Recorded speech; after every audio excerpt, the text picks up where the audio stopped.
하나님 말씀 보겠습니다. 신약성 에베소서 3장 14절에서 19절입니다. 교독할게요. 제가 14절 읽습니다. 이러므로 내가 하늘과 땅에 있는 각 족속에게 그의 영광의 풍성함을 따라 그의 성령으로 말미암아 너희 속사람을 능력으로 강건하게 하시오며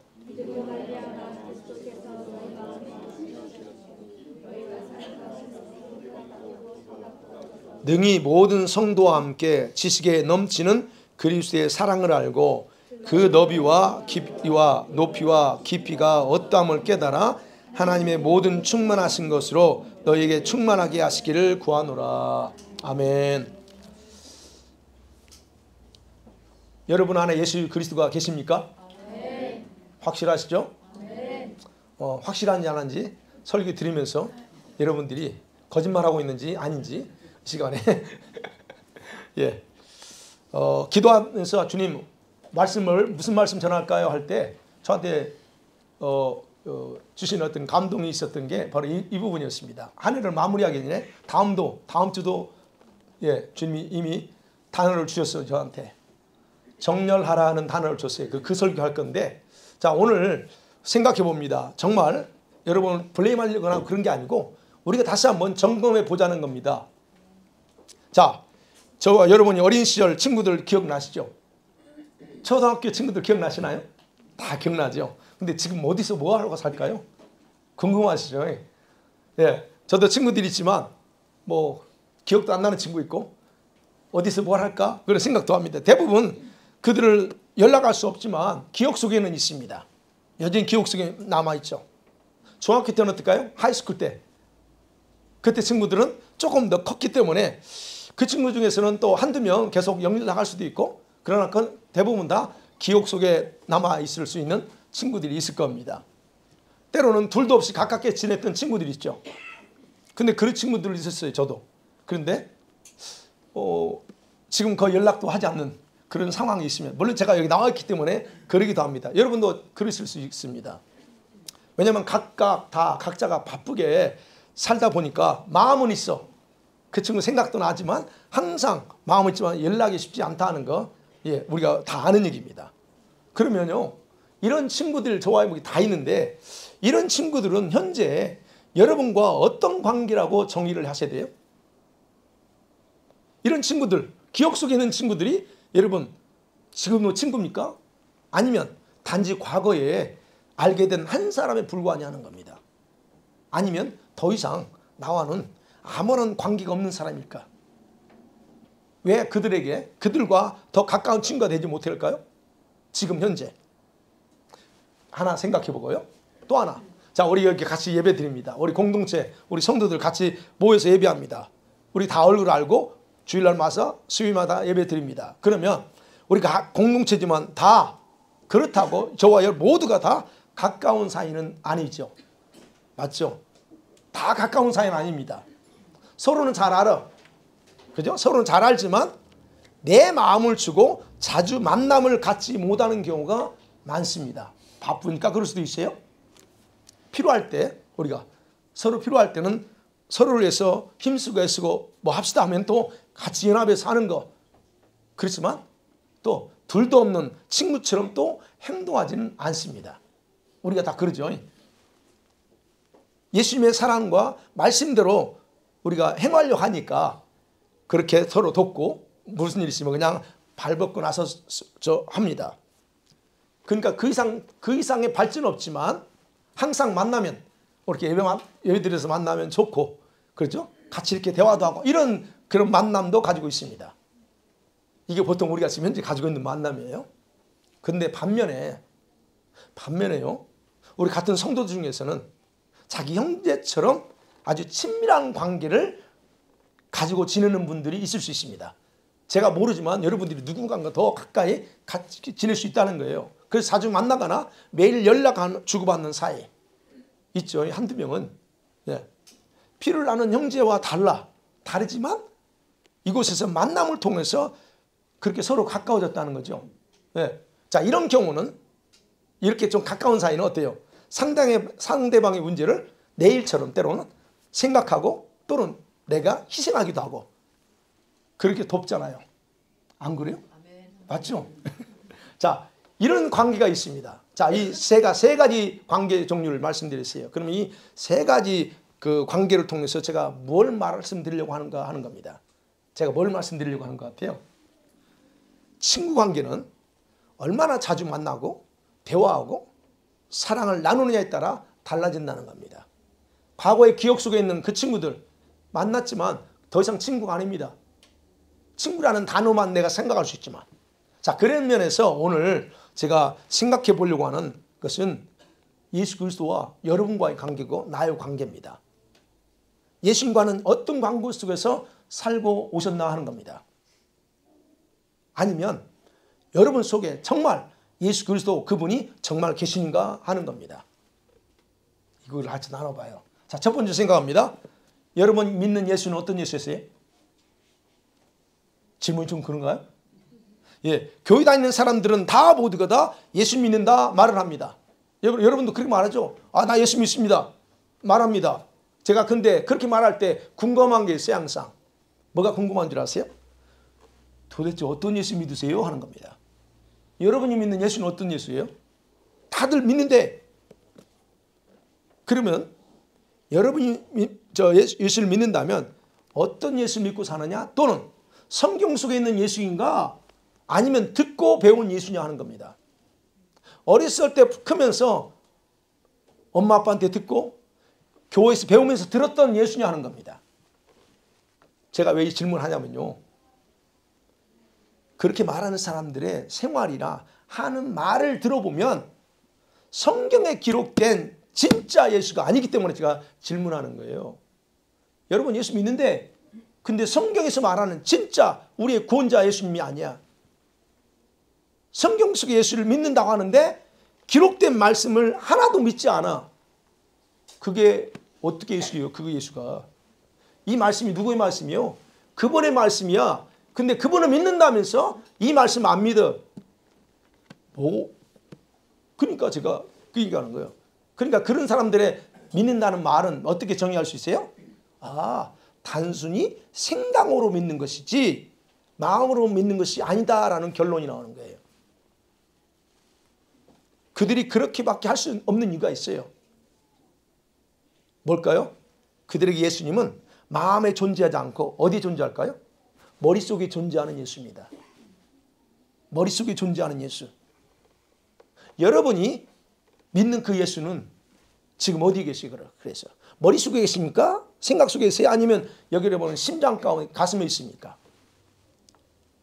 아니면 성경의 문자 속에 가둬놓고서 예수님 여기나 계시지, 나와는 필요할 때만 내가 예수 찾는 그분이지, 그렇게 믿습니까? 여러분이 예수를 믿음으로 구원받았다면, 여러분 다 구원받으세요? 구원받았다면 마음으로 믿었다는 뜻이지 생각으로 믿었다는 게 아닙니다. 여러분 마음으로 믿으셨죠? 네. 그럼 마음으로 여러분 예수님을 믿었다면 그 예수님은 지금 어디 계시냐라고 하는 이 질문에 답하셔야 됩니다. 그 예수님 어디 계세요 지금? 마음으로 믿었어요? 그 예수님 어디 계세요? 여러분 대답은 당연히 그렇죠. 아유 목사님 당연히 내 안에 계시죠 라고, 성령으로 내 안에 계시죠 라고 다 답할 겁니다. 정답입니다. 맞죠? 여러분 안에 성령으로 계시죠? 요한복음 14장 17절 18절에서 이걸 증명해 주잖아요. 같이 볼게요. 시작. 그는 진리의 영이라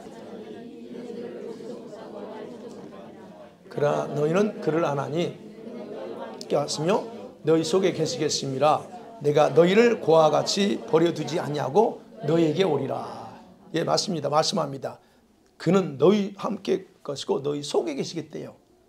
성령을 통해서 그분 여러분 안에 계십니다. 그래서 고아처럼 버려두지 않습니다. 바울은 이것을 이렇게 함께한다는 표현을 개런티라는 단어를 써요. 보증이다라는 단어를 써요. 고린도후서 5장 5절에 이렇게 기록하고 있죠. 시작. 곧 이것을 우리에게 하시고 보증으로 성령을 우리에게 주신 이는 하나님이시니라. 성령님이 우리의 보증이에요. 어디에서? 여러분 안에 계시는 것이 여러분이 보증이라는 개런티한 겁니다. 너는 내 아들 딸이야 라고 하는 개런티, 또는 성령으로 에베소 1장 13절이나 4장 30절에 보면 구원의 완성의 날까지 실됐다, 인쳤다라고 그렇게 기록합니다. 그러니까 성령님 여러분 안에 계시는 성령은 여러분의 개런티예요. 여러분의 실드 안에서 계시는 거예요. 그래서 예수님이 그랬죠. 내가 널 고아와 같이 버려두지 않고 내가 영원히 함께 할게라고 하는 그 임마누엘의 약속을 그래서 성취하셨습니다. 그래서 여러분은 지금 성령님이 여러분 안에 계심을 통해서 그분이 함께 가세요. 그 약속을 여러분에게 성취하셨습니다. 이게 바로 내가 너와 함께 하리라 하는 임마누엘 뜻이죠. 그 약속의 법적으로 성취함을 통해서 그분이 영원히 여러분과 함께 하십니다. 아멘. 이게 법적 성취예요. 자, 그런데 우리는 이 법적인 성취만 믿고 살아요. 법적으로 함께 하신다는 거예요. 근데 법적인 함께 하심과 실제적으로 함께 하시는 건 같을까 하는 겁니다. 실제로 함께 하는 거. 여러분 부부가 남편은 한국에 있고 아내와 아이들은 여기 있어요. 그게 함께 하는 겁니까? 법적으로는 부부야 함께 하고 있어. 그런데 실제는 떨어져 있어요. 이게 같냐는 겁니다. 여러분 구원은 법적인 신분으로서 우리가 그분의 자녀가 됐다는 것을 선언하는 게 구원입니다. 그게 법적인 구원이에요. 근데 실제적인 구원 어때야 돼요? 실제적인 구원은 완성이 아닙니다. 두렵고 떨리로 이뤄가는 구원이 그게 실제적인 구원이에요. 자, 이와 같은 원리의 근거에서 오늘 바울이 본문에서 에베소 교회 성도들에게 하나님의 구원의 경륜이 바로 예수 그리스도 통해서 나타났다는 거예요. 우리를 향한 구원의 경륜이 나타났다. 그 결과 저와 여러분이 예수님을 믿음으로 하나님 아래 상속자가 되는 영광을 얻었다라고 그렇게 지금 13절부터까지 그 간략하게 요약하면 그 내용을 설명합니다. 우리가 상속자의 영광을 얻었어요. 그러면서 이런 영광을 얻었으니까 땡 이게 아니고 이 영광을 얻기 때문에 이런 성도들에서 바울이 가장 중요한 5가지의 중요한 중보 기도를 하고 있어요. 기도 핵심은 이렇게 요약하면 핵심은 그렇습니다. 삼위일체 하나님이 공동 역사예요. 성령님만 일하는 게 아니고 삼위일체 하나님의 공동 역사를 통해서 하나님만이 가지고 있는 충만한 것이 여기 보면요. 충만한 것이 성도들 개인 속에 충만하게 넘치게 되는 것을 위해서 기도하는 게 핵심이에요. 그것을 뭐라고 그래요? 하나님의 영광의 풍성함이다 그래요. 그래서 19절에 보면 하나님의 모든 충만하신 것으로 너에게 충만하게 되기를 원한다 그래요. 그게 영광의 풍성함이에요. 하나님의 영광의 풍성함. 자, 그러면 제가 오늘 살펴보는 것은 이 5가지 기도 제목이 있는데 그 중에서 두 번째예요. 첫 번째는 뭐예요? 성령의 능력으로 너희 속사람을 강하게 하는 거야. 이건 성령이 하실 일이에요. 두 번째 뭐냐? 오늘 그거예요. 그 중에서 믿음을 통해 그리스도께서 너희 마음에 계시게 하옵고 어디에요? 마음에. 어디에? 우리 옆에 계시는 게 아니고 여러분 심장 가운데 계시게 하옵고 그럽니다. 여기서 계시다라고 하는 헬라어가 카토이케오라는 단어예요. 헬라. 이 말은 잠깐 왔다 가는 걸 말하는 게 아닙니다. 잠깐 온 게 아니고 영원히 안주하다, 영원히 살다라고 하는 뜻이에요. 그럼 바울이 뭘 기도했어요? 예수님께서 너희 마음에 자리 잡도록, 영원히 자리 잡도록 해달라는 기도예요. 여러분, 예수님 여러분 안에 계시나요? 확실하죠? 네. 그러면 봐요. 우리가 생각해 봐요. 왜 바울이 이렇게 기도를 할까 하는 겁니다. 아니 성령님으로 우리 안에 계시는데 예수님은 또 왜 우리 마음 안에 계시게 해달라고 왜 기도를 하냐는 거예요. 우리가 이게 기도가 필요할까 하는 겁니다. 분명히 여러분 주님이 계신다고 했어요. 두고 보면 알아. 그 뭐래요? 그러면 이 바울의 이 기도는 성령으로 내주하게 해달라는 게 아니래. 예, 성령님 이미 내주하시는데 성령님 나한테 내주해달라고 할 필요 없어요. 이 기도 아닙니다. 바울은 지금 삼위일체 하나님의 특별한 역사를 나누어서 언급하는데 기도 응답의 주체는 하나님이에요. 네. 그리고 성령님은 아까 말씀 구원의 보증으로서 우리 안에 계시면서 우리 속 사람을 강하게 만들어요. 그래서 여러분이 영이 강해져야 돼. 성령의 능력을 받아야 여러분 영이 강해져요.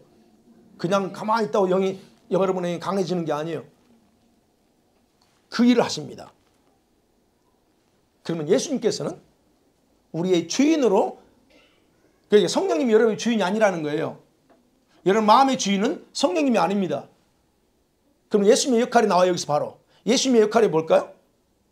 성령님은 우리 속사람을 강하게 하는 거야. 그럼 예수님의 역할이 뭐냐는 거예요. 바로 예수님께서 실제 저와 여러분의 마음에 계속 머물면서 성전의 주인으로서 주권을 행사하는 것, 그것이 예수님의 역할입니다. 그리고 머리 대신 주님이, 예수님이 우리들이 믿음의 뿌리를 내리고, 여기 저 17절 하반의 말, 믿음의 뿌리를 내리고 견고해지고 예수님의 사랑이 얼마나 크고 뜨겁고 깊은지를 깨닫게 하고 하나님의 풍성함이, 이런 기도를 누가 하냐? 이루냐? 예수님이 하시는 거예요. 그러면 그걸요, 저와 여러분이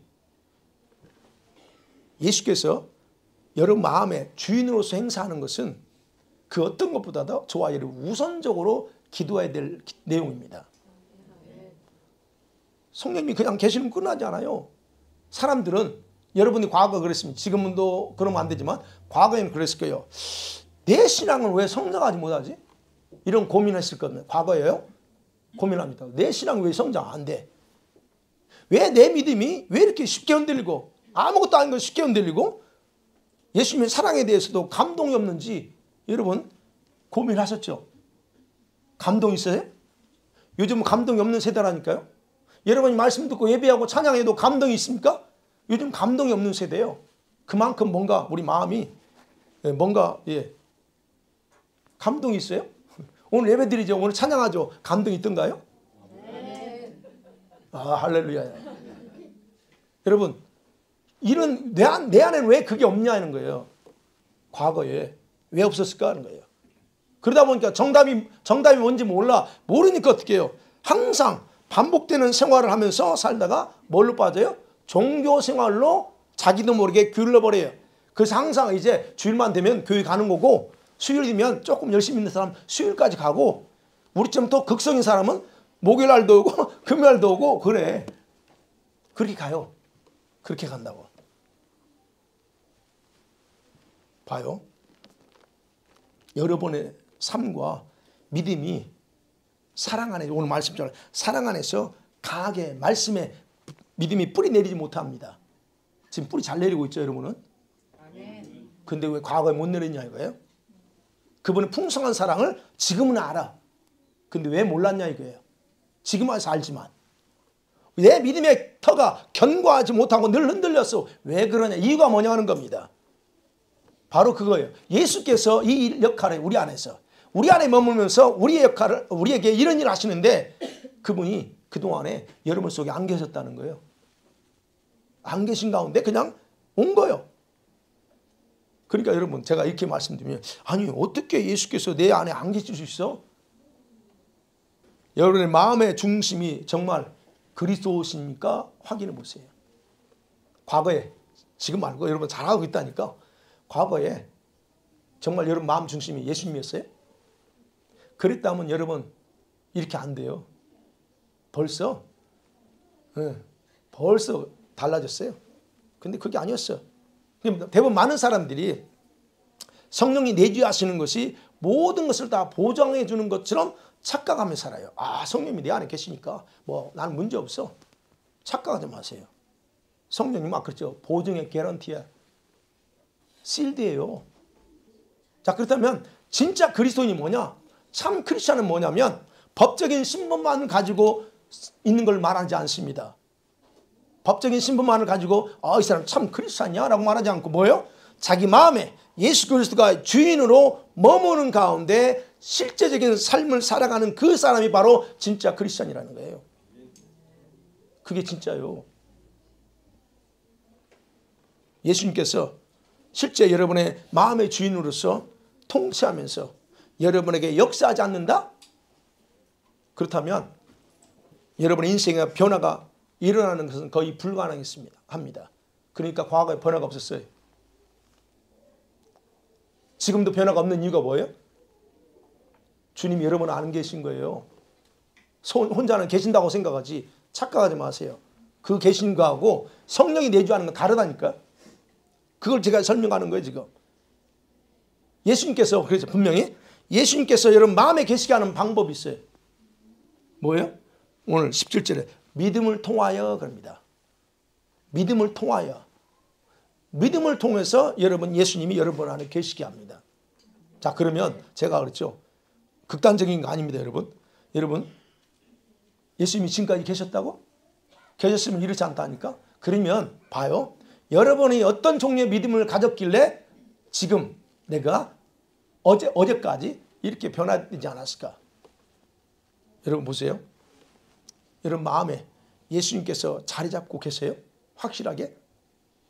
아니면 왜 여러분에게 그분이 계시지 않을까 하는 거예요. 안 계시는 사람도 있어요. 뭐 다 몇 명 안 명하니까 제가 다 계십니다라고 제가 얘기하지만 여러분 중심 가운데 예수님 안 계신 사람이 있어요. 도대체 어떤 믿음을 가지고 있길래 믿음으로만 가진다고 그랬어요. 계신다고 그랬어요. 어떤 믿음을 가졌길래 주님께서 여러분에게 계속 잠깐이 아니고 계속 머물지 못하고 계실까 하는 겁니다. 여러분 이 말씀은 짜증날 수 있어요. 아니 내가 정말 믿는데 정말 믿는데 여러분 왜 주님이 가지 못할까? 그러죠? 여러분 그걸 생각합니다. 그게 생각하는 것보다 여러분의 믿음이 어떤 종류의 믿음이었는가 먼저 파악하는 것이 훨씬 빠릅니다. 왜 그러지? 고민하는 것보다 내 믿음이 어떤 믿음인가를 아는 게 벌써 답이 나와요. 거기서. 여러분 믿음은 일반적으로 두 가지로 제가 그냥 간단하게 이야기 쉽게 표현하면 여러분 지적인 믿음이 있고 마음으로 믿는 믿음이 있어요. 또 하나 있어요. 속사람 믿음이 있어요. 그럼 그건 하지 말고 우리가 그냥 지적으로 믿는 거하고 마음으로 믿는 믿음이 있어요. 두 가지 믿음이 있어요. 지적인 믿음 먼저 볼게요. 여러분 지적인 믿음이라는 게 뭐예요? 이 지적인 믿음은 이성적으로 동의가 되는 것에 믿는다는 거예요. 이성으로 동의가 되니까 믿는다고 그래. 그 믿음 아닙니다. 믿음 아니에요. 자신의 이성과 지성으로 이해되는 것만 받아들이고 믿는 것. 그거 믿음이라고 착각하는 거예요. 믿음 아닙니다. 그것은 여러분 머리만 돌아가는 거예요. 오늘 지금 설교 듣죠? 여러분 뭘로 들어요 지금? 여기 듣죠? 여기 들어 그러면 끄덕끄덕 하는 게 뭐예요? 이성으로 이해가 되니까 끄덕끄덕해. 그 머리만 돌아가. 그럼 여러분의 마음은 어떻게 반응하냐는 거예요.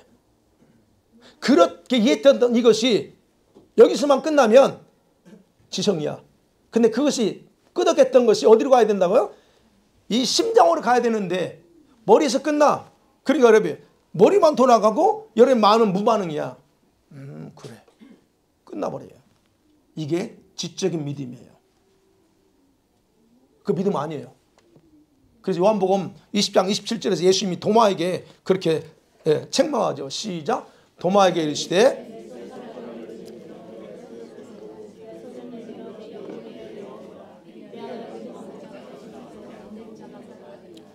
도마가 굉장히 합리적인 사람이에요. 이성적인 사람이에요. 예수님 부활했다고? 그게 어떻게 가능해? 맞죠? 죽은 자가 어떻게 살아납니까? 그래 예수님이 하시는 딱 오늘 야, 네 손가락 다 집어넣어봐. 그런 말을 믿음 없는 자 되지 말고 믿는 자가 되라 그래요. 네 머리로 굴리지 말고 그 얘기하는 겁니다. 그러니까 이 말씀이 그러면 지적인 믿음 뭐냐? 하나님의 말씀이 진리인 줄 알아. 당연히 하나님의 말씀이 진리인 줄 알지만 내가 이해할 수 없으니까 받아들일 수 없어 라고 말하는 게 지적인 믿음이에요. 그래서 이해 안 되는 것만 믿어요 여러분. 자, 이런 지적인 믿음을 가지고 사는 사람들의 특징이 있어요. 여러 가지 했지만 그냥 간략하게 두 가지. 이런 분들은요 주님과 또는 이 말씀을 생명으로 받아들이지 않고 문자적으로만 이해하고 믿습니다. 이게 무슨 말이냐면 여러분 예수님은 생명이에요. 예수님은 생명 자체입니다. 믿습니까? 예수님의 생명 자체. 그러면 우리가 굳이 생명을 설명할 필요가 없어요. 필요가 있나요? 생명에 대해서는 그냥 필요 없어. 이해하려고 할 필요도 없어. 생명 그냥 알아버려요. 그죠? 그러지 않나요? 여러분 지금 생명이 지금 여기 와 계셔요. 그 생명은 어떤 생명일까? 이렇게 따질 필요 없이 받아들이면 되는 거예요. 그럼 말씀 어때요? 말씀도 글로 기록됐지만 문자가 아닙니다. 분명히 말했죠. 영이라 그랬어요. 말씀이. 영이요. 살리는 능력이다 그랬어요. 이게 말씀이에요. 근데 우리는 이 지적인 믿음을 가지고 있는 사람을 뭐요? 이걸 다 문자적으로 받아들이고 그리고 자기가 이해가 안 되는 건 안 받아들여요. 그 믿음 아닙니다. 그 다음에 이런 사람의 특징이 뭔 줄 아세요? 이런 사람은 자신이 굉장히 매우 합리적이고 이성적인 사람, 믿음의 사람이라고 자부합니다. 나 이성적이고 합리적인 사람이야. 아, 그렇죠. 맞죠. 합리적이죠. 그래서 합리적이지 않은 말씀을 쉽게 용납하지 못하는 거예요. 그 사람들은. 여러분은 안 그럴 거예요. 그래서 어떻게 합니까? 이해가 안 되는 자기 논리로 주장하면서 그 말씀을 정리해버려. 이건 내가 생각할 때 아니야. 이건. 정리합니다. 그래서 이런 분들의 특징이 뭔 줄 아세요? 하나님의 말씀에 대해서 반응할 때 머리는 현실적이 돼요. 그 말씀 들을 때 현실적으로 돌아가는 거야. 염려하지 마. 근데 뭐 어떻게 해요? 여러분은? 염려하지 말라. 하나님 말씀. 근데 머리는 뭐가? 내 현실 안 그런데? 현실로 봐버려요. 그러니까 뭐예요? 가슴은 차가운 거예요. 이게 특징입니다. 여러분은 주님과의 실제적인 관계를 가지고 살아야 돼요. 여러분 이성 가지고 사는 게 아니고 주님과 실제적인 관계를 가지고 사셔야 됩니다. 우리가 살면서 그런 사람들이 그렇게 살아가면서 알지 못하고 힘든 순간들이 와요. 그러면 어떻게 돼요? 여러분 뭘 의지해야 될지 몰라. 그리고 내가 어떻게 해야 될지 이런 방향 감각을 잃어버려요. 지성적인 사람, 똑똑하다는 사람들이. 그러면 자기 방향을 다 내세우지. 이렇게 방법, 저런 방법 다 내세우죠. 여러분이 성경을 많이 아는 거 중요합니다. 배워야 돼요. 굉장히 중요합니다. 그런데 그것보다 더 중요한 건 뭘까 그럼? 더 중요한 건 뭐예요? 예수님과 실제적인 관계 속에서 그분을 더 상세하게 어떤 분인가 아는 게 더 중요합니다. 말씀만 알면 여러분 예수님 문자만 알아. 문자적인 예수만 알아요. 근데 실제적인 그분과의 관계 속에 그분이 어떤 분인가 아셔야 된다는 거예요. 그러면 마음의 믿음이 있습니다. 이 마음의 믿음은 어떤 거예요? 그야말로 말씀을 가슴으로 그대로 받아들이고 믿어요. 말씀이 이렇다고 하면 그런 거예요. 그냥 걱정하지 마라. 염려하지 마라. 기도하라. 그러면 네 알겠습니다. 받아야 되는데 기도하라. 그러면 뭐래? 바빠가지고요. 너 피곤해가지고요. 이렇게 받아들이는 건 마음으로 받아는 게 아니에요. 벌써 머리로 받는 거예요. 그거예요. 마음의 믿음은 그거예요. 말씀을 가슴으로 그렇게 받아들이는 거예요. 그럼 하나님 말씀이 그렇다 하면 그냥 말씀이 있고 그리고 문자적으로 정확하게 받아들이는 거예요. 1차적으로 여러분 말씀을 문자적으로 받아야 됩니다. 뭐 명령하는 거. 명령에 대해서는 다 문자로 받으셔야 돼요. 이웃을 사랑하. 문자적으로 받아야지. 사랑? 이걸 또 논하면 안 돼. 사랑은 어떻게 하는 게 사랑이야? 그러면서 거기서 연구할 게 아니에요. 이거는 그냥 문자로 받으면서 해야 되는 거예요. 네. 이게 마음으로 믿는 믿음이에요. 성경의 대표적인 인물이 아브라함이에요. 아브라함이 보세요. 갈대아 우르에서 이라크에서 너 가나안 땅으로 가. 어디 가라고 지정도 안 했어. 그냥 가. 그러니까 우리 같으면 어떻습니까? 하나님 가다가요. 가서 어떻게 살라고요? 다 벌써 나오죠. 재정 나와야 되고 다 나오지. 물론 합리적으로 좋습니다. 이성적으로 좋아 보여요. 그런데 진짜 믿음의 사람은 그게 아니라는 거예요. 그게 중요하지. 가면서 뭘 벌어질 걸 먼저 생각하고 계산하는 게 중요한 게 아니라는 거예요. 그런 면에서 아브라함 믿음은 처음부터 하나님의 명령에 순종하고 행동하는 믿음이었어요. 그게 바로 대표적인 마음으로 믿는 믿음의 모범입니다. 그래서 마음의 믿음을 가진 사람의 특징은 간단하게 표현하면 그거예요. 예수님 오늘날 예수 그리스도를 사랑하고 예수 그리스도가 말씀하신 거 그냥 순종하는 삶을 사는 거예요. 그게 대표적인 삶이에요. 예수님이 그런 말 하죠. 요한복음 14장 23절 24절에서 시작. 예수께서 대답하여 이르시되 사람이 나를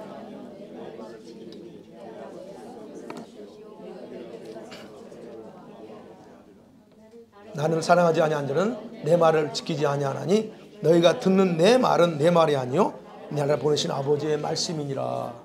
예수님 분명합니다. 나를 사랑해? 그러면 나를 사랑하는 사람, 또 내 말에 순종하는 사람, 그 사람한테 그러죠? 우리가 말입니다. 우리가 그에게 가서 거처를 삼아 거처를 삼고 그와 함께하리라 그래요. 바울이 말합니다. 너희 마음에 믿음을 통해서 예수님이 거하게 하고 거처를 삼고 거하게 하고 기도하잖아요. 근데 예수님 말합니다. 누가 어떤 사람? 예수님을 사랑하고 그다음 말씀대로 아버지가 하신 말씀대로 순종하는 사람들에게 내가 가서 거기를 집으로 삼고 머물겠다 얘기하는 거예요. 그러니까 여러분의 믿음은 진짜 믿음 뭐예요? 말씀에 의해서 좌우되는 것이 진짜 믿음입니다. 환경에 의해서 자기 감정에 의해서 좌우되는 건 그 믿음 아니에요. 그게 좌우되는 것은 주님께서 그 사람 마음에 머물 수가 없습니다. 그래서 보셔야 돼요. 여러분 믿음이 어떤 믿음이에요 지금? 지적인 믿음이요? 아니면 마음의 믿음입니까? 아 주님이 내 안에 계신다는데 왜 근데 지금까지 내 삶 가운데 이런 일이 이 바울이 기도하는 것 같은 내용이 없어서 계신다면서. 근데 여러분이 예수님 계시지 못하도록 믿음이 잘못되어 있었다는 거예요. 그걸 제가 분석해 봤습니다. 어떤 믿음이었어요? 마지막 세 번째로 생각해 봅니다. 자 그러면 우리가 이렇게 이 모든 걸 다 알았습니다. 아는데 여러분 지금은 좀 다르지만 깨달음이 없어. 아까 말했 감동도 없어. 왜 그럴까요? 왜? 성경에서는요. 그게 수건으로 가려졌기 때문이다. 그렇게 합니다. 고린도후서 3장 15절 16절에서 바울이 이렇게 표현합니다. 시작. 오늘까지 모세의 글을 읽을 때에 수건이 그 마음을 덮었도다. 그러나 언제든지 주께로 돌아가면 그 수건이 벗겨지리라. 예, 표현합니다. 여러분이 말씀을 그렇게 많이 알고 배우고 하는데도 도무지 어떤 부분에서 이상한 행동하거나 어떤 그래 왜 그럴까? 수건이 가려져 있대요. 바울이 표현합니다. 가려져 있어요. 성경에 대한 지식은 빠삭한데 근데 바울이 말한 이 수건이 얼굴을 딱 가리니까 그 말씀의 진리, 그 말씀 속에 있는 진리를 깨닫는 게 어렵다는 거예요. 깨닫는 사람이 많지 않다는 거예요. 그게 뭐냐? 이 수건, 얼굴을 가린 여러분의 눈을 가리는 그 수건이 뭐냐? 여러분의 고정관념이 수건일 수 있어요. 고정관념으로 딱 막혀가지고 그게 막아. 이런 거 참 많습니다. 요즘 뭐 하는 분은 신앙인들이 이 고정관념이 딱 꽂혀가지고 자기가 생각은 아니면 다 틀렸어 이런 식으로 나가요. 뭘까? 지식, 여러분이 배웠던 세상 지식에 수건으로 딱 덮어놓고 또는 여러분의 사상, 각자가 가지고 있는 사상의 수건으로 딱 덮어놓으니까 이게 안 보여. 그러면 이 가려진 수건이 뭘까요? 가려진 수건은 진리를 진리로 보는데 깨닫지 못하게 하는 장애물이에요. 그게. 이건 다 있습니다. 여러분. 모든 사람이 다 가지고 있어요.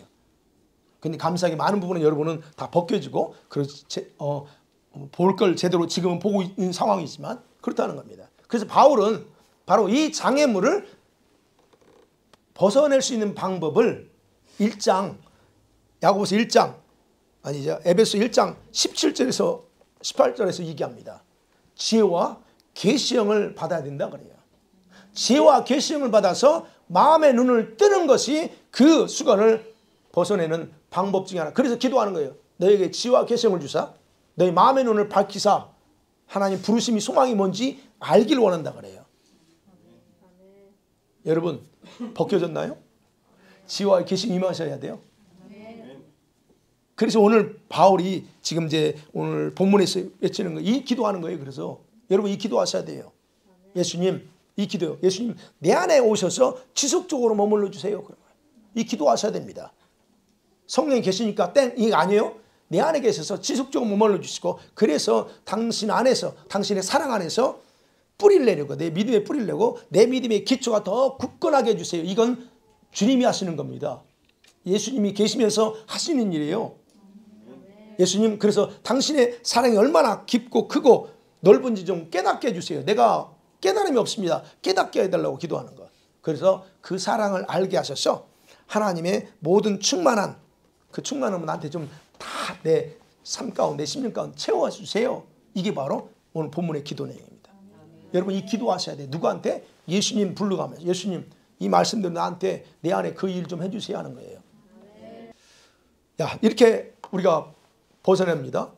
그러면 만일에 이제 보제 점검하자고요. 만일에 여러분이 말씀의 지식이 풍성합니다. 좋습니다. 많은 걸 배우고 해서 많이 읽고 해서 좋아요. 그러면 그 말씀의 지식이 여러분의 믿음을 더 강하게 하거나 순종하는 열망을 일으키고 있습니까? 여러분 많이 알아. 배웠어. 그걸과 여러분이 막 주님께 더 순종하고 하는 열정이 일어나요? 아니면 아, 새로운 것 배웠네, 좋은 것 배웠네, 이걸로 끝납니까?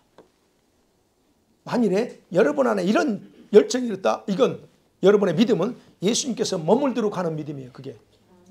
근데 반대 있다, 반대. 그 지식이 여러분으로 하여금 머리 배우는 것만 더 크게 만들고 행동을 하지 않게 하거나 실제 생활에서 주님 말씀대로 행하지 못하게 한다? 그건 여러분의 지식은 여러분의 해악입니다. 그 많은 걸 통해서 여러분을 말씀에 순종하지 않게 하는 그런 해악이에요. 그러면 어떻게 돼요? 예수께서 계속 머물 수가 없다는 거죠. 그러니까 여러분 말씀 배워야 되지만 왜 배워야 되는지, 배워서 뭘 하려고 하는지 정확하셔야 돼요. 순종하겠다, 그 말씀대로 살겠다는 그 자세를 가지고 하셔야 된다는 거예요. 그 다음에 또 하나, 여러분 믿음을 가지고 삽니다. 그러면 여러분이 만일에 환경과 여러분의 감정이 좌우되는 생활을 할 수 있습니다. 그런다면 여러분 예수님께서 여러분의 마음에 거할 수 없는 상황이기 때문에 오히려 여러분을 걱정하고 염려합니다. 우리 성도들 중에는 환경에 쉽게 넘어지거나 자기 감정에 쉽게 무너지는 사람이 있어요. 예, 그게 나쁘다는 게 아니에요. 여러분 감정 중요하고 환경 중요합니다. 그런데 여러분 믿음이 있다면서요. 여러분 안에 예수 그리스도가 계신다면서요. 그런데 왜 환경에 따라서 내 감정에 의해서 훅 넘어가냐고. 그거 뭐예요? 그 속에 예수님이 계실 수 없습니다. 그 감정 흔들림에 예수님이 안 계세요. 뭘로? 환경과 감정의 수건 얼굴을 가려버린 상태이기 때문에 그러니까 주님은 절대로 여러분의 모든 삶을 책임지고 변화시킬 수 있는 능력을 행하지 않아요. 그래서 여러분 감정과 환경에 쉽게 무너지는 사람 항상 똑같은 상황과 환경 속에서 반복되는 생활을 해요. 일주일 전에 넘어졌는데 이겨야지 했는데 또 와서 또 넘어집니다. 반복돼요. 그래서 스스로 괴로워. 왜? 주님이 안 계세요. 여러분 안에. 계실 수가 없다니까. 성령 계시는데 예수 그리스도, 오늘 바울이 얘기하는 예수 그리스도 여러분 안에 계시면서 여러분의 믿음을 견고하게 할 수가 없다니까요. 성경의 말씀이 정확하게 여러분이 어떤 존재라고 얘기하잖아요. 누구라고요? 내가 누구야 라고 성경이 분명히 그리스도의 정체성에서 그렇게 강조했어요. 그럼 그렇게 말해줘도 여러분은 그것을 이해하지 못하니까 어떻게? 예수께서도 여러분 바울의 기도처럼 여러분을 깨닫게 할 수 없어요. 그거예요. 이거 하셔야 됩니다. 그래서 여러분 사단은요, 저와 여러분의 말, 생각의 낮은 생각의 수준에서 벗어나지 못하도록 이 수건을 싹 가려놓고 장난질하고 있어요. 낮은 생각의 수준, 감정의 수준, 거기서 못 벗어나게 만들어요. 그렇게 되면 어떻게 해요? 우리들은 교리나 이념으로, 신학적인 걸로, 그 다음에 자기 어떤 자기가 생각하는 이런 걸로 눈과 귀를 다 막아버려요. 자, 이걸 모르는 사람들은 어떻게 해요? 자기도 모르는 사이에 어떻게 합니까? 사단의 밥이 돼 있어요. 예수님이 계신다면서. 이런 사람들은 그래서 하나님을 믿는다고 말하는데 입으로만 믿는다고 말하고 생각으로만 믿어요. 여러분의 믿음이 예수님께서 계속적으로 마음 안에 주인으로 자리 잡게 하려면 예수님과 더욱 깊은 관계의 만남이 실제 생활에서 있어야 가능하다는 거예요. 이렇게 예배 드리면서 한번 잠깐 감동받고 은혜 받는 걸 가지고 가능한 게 아니고 매일매일 그게 돼야 된다는 거예요. 어제까지 그러셨죠? 잘하셨어요. 그럼 오늘 어제까지 그분과 인격적으로 관계에 실제적인 만남이 있었어요. 그럼 오늘 어떻게 해야 돼요? 아, 어제 있었으니까 오늘은 아니 어제는 어제고 오늘은 오늘 동일하게 주님이 머무시도록 믿음으로 여러분이 같이 사셔야 됩니다. 사랑하는 성도들 말씀 맺어볼게요.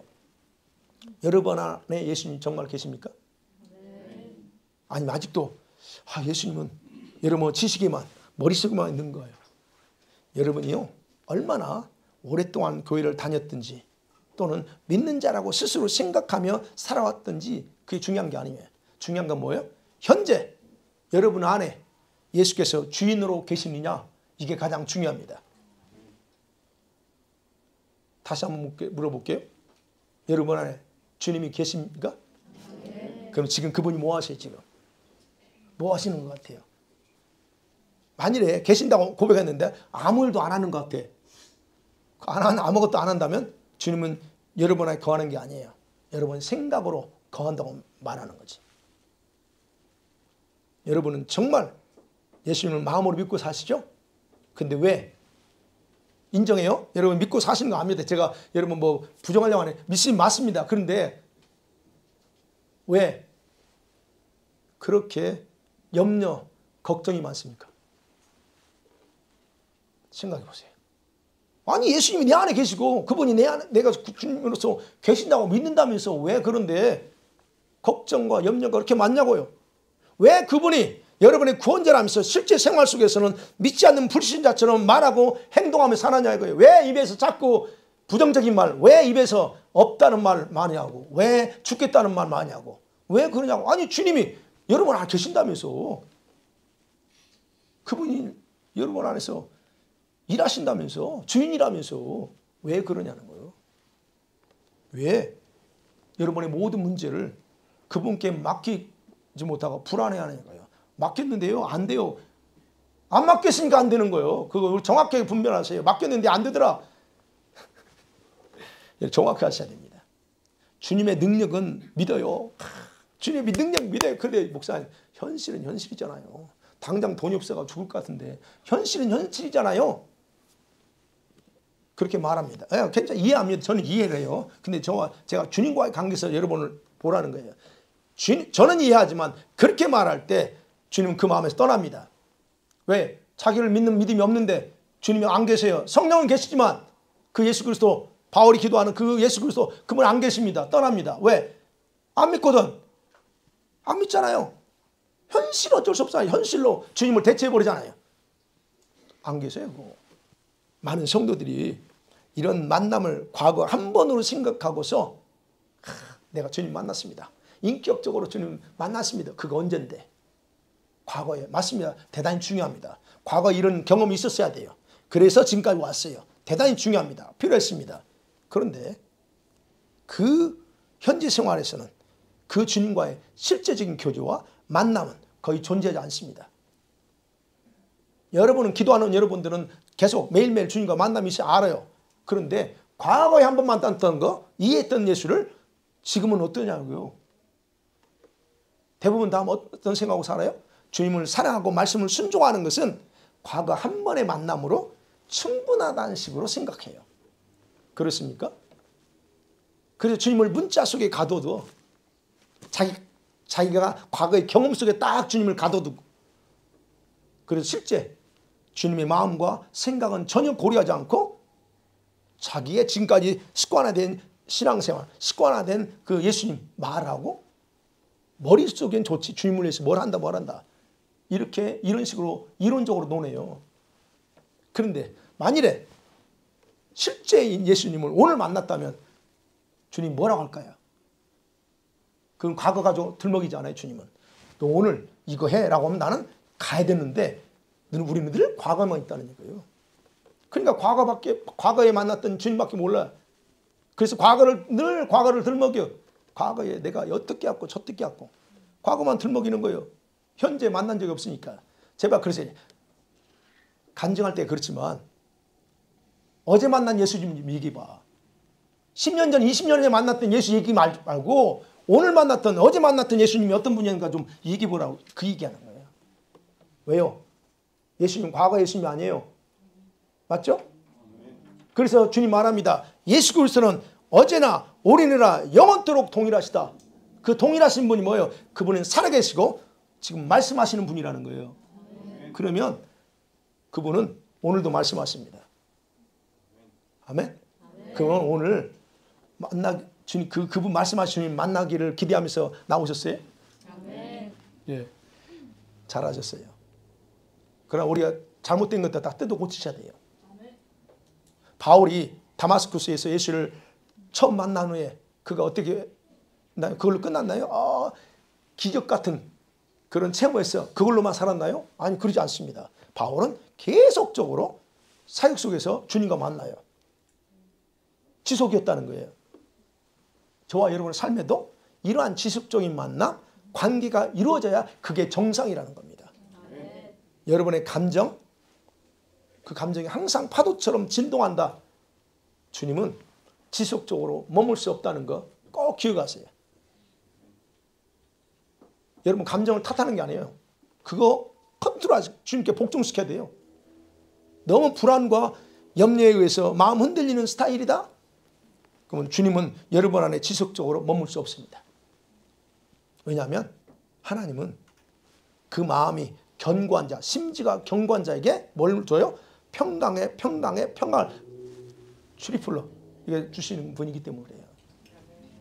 여러분 그래서 예수 그리스도를 예전에 알았던 친구 정도로 이제는 그 관계 끊으세요. 이제 예전에 알았던 그걸로 친구가 아니라 이제 매일 만나고 연락하는 그 절친한 관계 되기를 간절히 바랍니다. 그리고 그분이 여러분의 마음에 평안히 계시면서 그분이 불안해서 떠나는 게 아니고 평안히 계시면서 여러분의 영혼과 마음에 놀라운 일을 행하시는 그런 축복이 있기를 간절히 소원합니다. 아멘.